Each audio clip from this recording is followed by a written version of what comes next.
को भारत भूषण गौड़ का प्रणाम।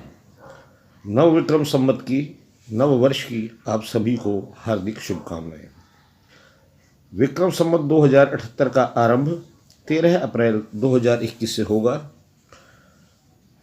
नव वर्ष चैत्र मास के शुक्ल पक्ष की प्रतिपदा तिथि से प्रारंभ हो जाएगा।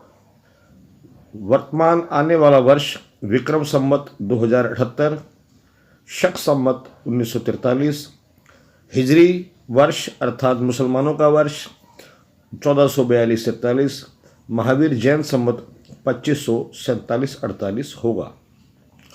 राम रावण युद्ध गतो गताब्दा अर्थात राम रावण का युद्ध हुए 8,80,163 वर्ष हुए पूर्ण हो जाएंगे।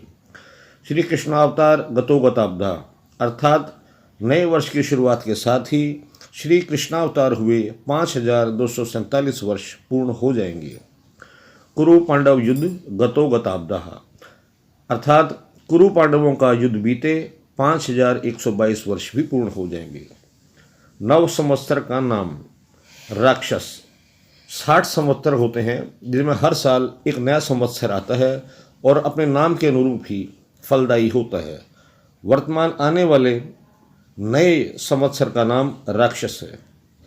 समय का निवास, काल का निवास धोबी के घर होगा, जिसको कि बहुत अच्छा माना गया है, अर्थात वर्षा अच्छी होगी। नव वर्ष में ग्रहों का मंत्रिमंडल। नव वर्ष के राजा और मंत्री स्वयं मंगल रहेंगे तथा सशेष शुक्र होंगे, धान्येश बुध, मेघपति चंद्र, रसपति सूर्य, नीरशेष शुक्र, धनेश गुरु, दुर्गेश चंद्र रहेंगे। इनका फल भी आगे बताएंगे। 13 अप्रैल को अमृत सिद्धि योग में चैत्र शुक्ल प्रतिपदा गुड़ी पड़वा पर इस बार नव संवत्सर का आरंभ होगा। मंगलवार के दिन शुरू हो रहे इस सनातन नववर्ष के राजा व मंत्री दोनों ही मंगल होंगे। वहीं इनके मंत्रिमंडल में भी कुछ महत्वपूर्ण ग्रह शामिल रहेंगे, जिसका असर हमें नव विक्रम संवत 2078 में देखने को मिलेगा। चैत्र शुक्ल प्रतिपदा पर भारतीय नव संवत्सर की शुरुआत होती है, जिसके चलते हिंदू पंचांग की गणना के अनुसार इस बार 13 अप्रैल मंगलवार को आनंद संवत्सर का आरंभ होना चाहिए था, लेकिन 2077 का परमादि संवत्सर अपूर्ण रहने से यानी केवल फागुन मास तक रहेगा, जबकि इसके बाद पड़ने वाला आनंद नाम का विलुप्त संवत्सर पूर्णवत्सरी अमावस्या तक रहेगा। ऐसे में आगामी संवत्सर 2078 जो राक्षस नाम का होगा, यह चैत्र शुक्ल पक्ष प्रतिपदा तिथि से आरंभ होगा।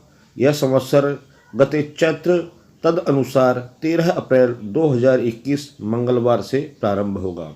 वहीं मंगलवार के दिन वर्ष का आरंभ होने से वर्ष के राजा मंगल होंगे। मंत्री का पद भी मंगल के पास रहेगा। राक्षस नामक के इस संवत्सर में कई तरह की राक्षस प्रवृत्तियों के उदय होने का संकेत है, जो खुलकर सामने भी आएंगे। लेकिन मंगल जो देव सेनापति होने के साथ ही पराक्रम के कारक हैं, वह इन्हें जीतने नहीं देंगे। राजा मंत्री मंगल, ऐसा रहेगा इनका प्रभाव। इस बार मंगल नए वर्ष के स्वामी हैं, जो ग्रह गोचर में मिथुन राशि पर रहेंगे। ऐसे में वे यहाँ से जहाँ वे चौथी दृष्टि से कन्या राशि को देखेंगे, तो सातवीं दृष्टि से धनु राशि को और मकर राशि को 8वीं दृष्टि से देखेंगे। वहीं भले ही मंगल मकर राशि में उच्च के होते हैं, लेकिन यहाँ पर मकर राशि पर शनि विराजमान है। इस दृष्टि से मंगल का शनि से षडाष्टक अर्थात एक दूसरे के छठे भाव में होना संबंध भी बनेगा, जो सेना को आधुनिकीकरण, प्रशासनिक परिवर्तन, चिकित्सा, तकनीक संचार, नए स्टार्टअप्स, पुलिस प्रशासन में नवीनता, सामाजिक समरसता आदि से जुड़े मुद्दों पर बड़े परिवर्तन की स्थिति को दर्शाता दिख रहा है। मंगल को भूमिपुत्र भी कहा जाता है, यही वह भूमि के भी कारक होते हैं। ऐसे में जहाँ देश के पराक्रम में वृद्धि की स्थिति देखने को मिलेगी, वहीं मंगल के प्रभाव के चलते कई जगह से भारत की भूमि जो अन्य राष्ट्रों ने कब्जा रखी है वो विमुक्त हो सकती है। वहीं ऐसे में वैज्ञानिक सृष्टि से सफलता कायम होगी। वहीं इसके नकारात्मक पक्ष की बात करें तो कुछ स्थानों पर विवाद की स्थिति भी निर्मित होगी। देश में कई आंदोलन भी इस समय हो सकते हैं, किंतु 2022 तक पद प्रभाव के कारण धीरे धीरे स्थिति सामान्य हो जाएगी। मंत्रिमंडल के चलते व्यवसाय में भारी मांग बढ़ने से स्थानीय लोगों को रोजगार के अवसर प्राप्त होंगे। बुद्धिमत्ता व कार्यकुशलता से लोग संचार माध्यम के द्वारा व्यवसाय से लाभ प्राप्त करेंगे। सेनापति होंगे चंद्र। मंगल की कैबिनेट में इस बार चंद्रमा रक्षा मंत्री के तौर पर रहेंगे। ऐसे केंद्र व राज्य शासन में अनुकूलता स्थापित होगी। नए समीकरणों से विशिष्ट कार्य संपन्न होंगे। इससे जनता प्रसन्नता का अनुभव करेगी। सामाजिक समरसता के प्रयासों में सफलता संभव है। विज्ञान, साहित्य, खेल जगत से जुड़े लोगों के लिए यह वर्ग विशेष स्मृति देने वाला रहेगा। लेकिन मन के कारक होने के कारण कई बार देश में आंदोलनों को भी इस बार देखा जा सकता है। गुरु संभालेंगे वित्त विभाग। ज्योतिष में इस साल की मंगल की कैबिनेट में बृहस्पति यानी गुरु के पास वित्त विभाग रहेगा। व्यापार व्यवसाय में प्रगति व आर्थिक वृद्धि होने से लोगों की जीवन शैली में सुधार होगा। जनमानस का अध्यात्म से जुड़ाव होगा। धार्मिक कार्यों में रुचि बढ़ेगी। वहीं गुरु के द्वारा धन की कमी भी नहीं होने दी जाएगी। बुध बनेंगे कृषि मंत्री। ज्योतिष में इस साल की मंगल की कैबिनेट में बुध को मौसम यानी कृषि का पद प्राप्त है। ऐसे में बुध के चलते समय पर वर्षा होने से धान उत्पादन अच्छा होने की संभावना है। वहीं पर कुछ स्थानों पर खंडवृष्टि के चलते धान के भाव में तेजी दिखाई दे सकती है।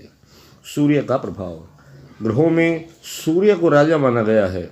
ऐसे में सूर्य का प्रभाव हमेशा ही खास रहता है।